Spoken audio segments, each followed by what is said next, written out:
Again, in the Federal Capital Territory, where the federal government says it's studying the judgment of a commercial court of England and Wales that ruled that there was no evidence of fraud in the OPL 245 transaction. Minister of Information and Culture Lai Mohammed stated this while briefing journalists after the Federal Executive Council meeting. On Tuesday, the Nigerian government lost $1.7 billion in claims against JP Morgan Chase Bank. The federal government had sued JP Morgan on the ground of Kunskert duty, alleging that the bank ought to have known that there was corruption and fraud in the transaction that saw Malabo Oil and Gas Limited sell its 100% stake in OPL 245 to Shell and ENI for $1.1 billion in 2011. In 2021, an Italian court dismissed all corruption charges in the OPL 245 deal, discharging and acquitting all the defendants.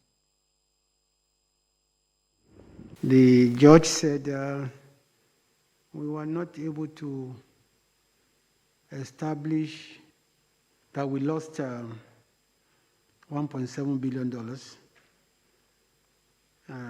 But also read further that the lawyers say they have studied the judgment and they will take the appropriate step, whether to appeal or not.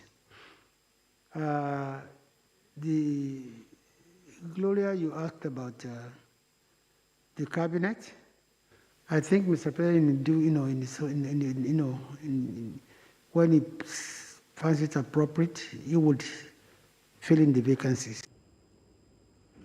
Meanwhile, the Minister of Interior, Rauf Aregbesola, says the Council has approved the enactment of the Federal Fire and Rescue Service Establishment Act of 2022. According to the minister, upon enactment, the law would replace the old law establishing the fire service, which has been in existence for 60 years.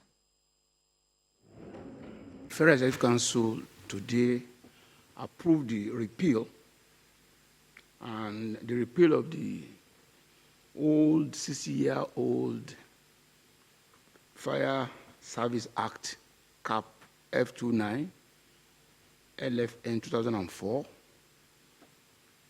And instead, the Council approved the enactment of the Federal Fire and Rescue Service Establishment Act 2022, which is meant to bring into currency the operations and professionalism of the Federal Fire Service in its delivery of service to Nigerians and establishments in Nigeria